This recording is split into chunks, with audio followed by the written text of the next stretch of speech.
Hey, this is John Henry Sheridan with John Henry Guitar Lessons.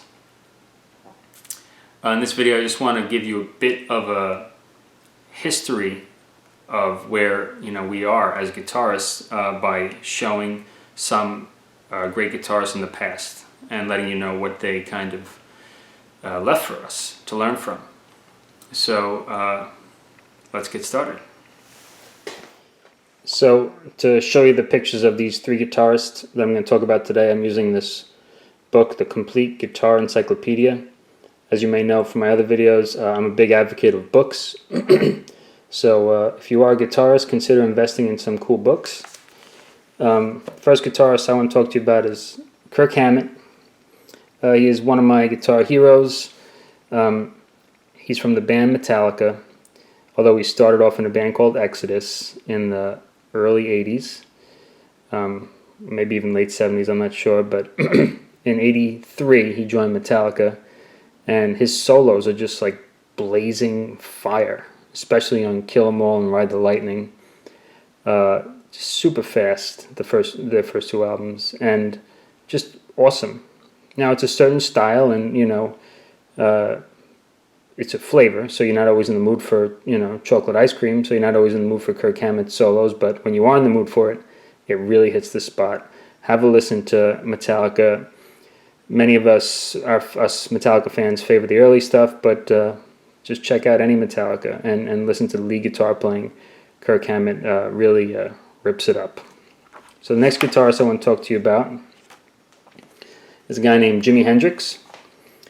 Now, unfortunately, he left this world at a pretty young age, 27, but he left a undying legacy, and this is his Flying V, I imagine, yeah. It's a replica of his psychedelic Flying V from around 1967-68, and he was known for, first of all, really flashy clothes and showmanship. He would bite the strings, he would play behind his back, he would light his guitar on fire. Pretty out there. And he really revolutionized the way guitar is played. He really made it scream and howl and used the wah-wah pedal and distortion in a very unique way. He mainly played with a trio. Most of his recordings with just a three-piece band called the Jimi Hendrix Experience. So when you get a chance, just check him out. He's influenced so many guitarists, including Kirk Hammett.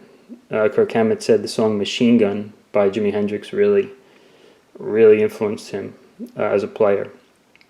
Okay, and then last but not least for today, here Lemmy, he's awesome. He's a bass player. Randy Rhoads. So this is probably my primary guitar influence. Like him, like Randy says himself, to this day, I don't have a guitar idol. I have people who are my favorites. So very similar to him, I feel the same way. I wouldn't say Randy's my idol, although he's a great example of what a guitarist is capable of. And I think he was a good person for everything I read about him. And unfortunately, he died quite young, I believe, 25.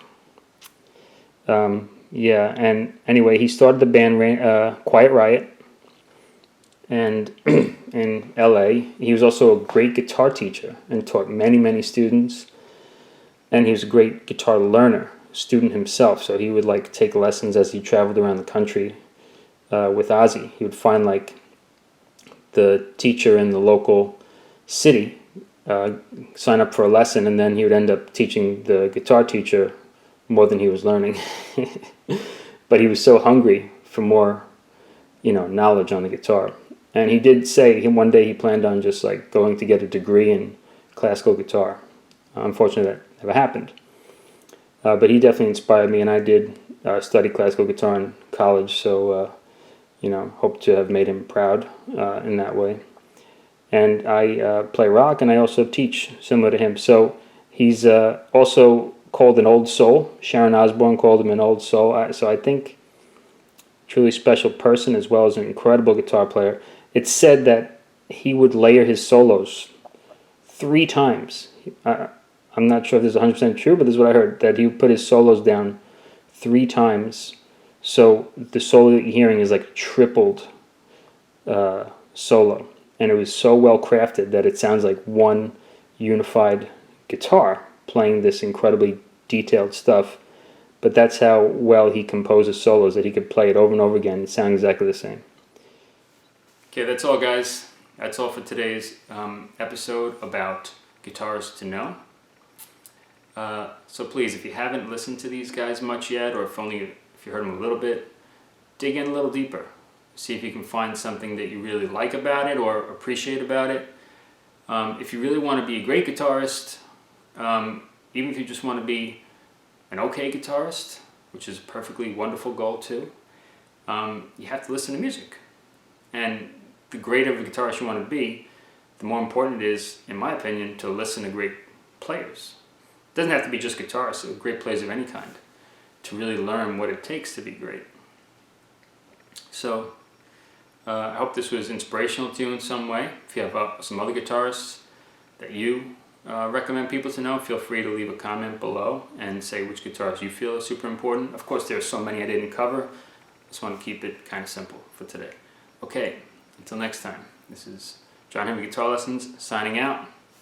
Keep rocking, man.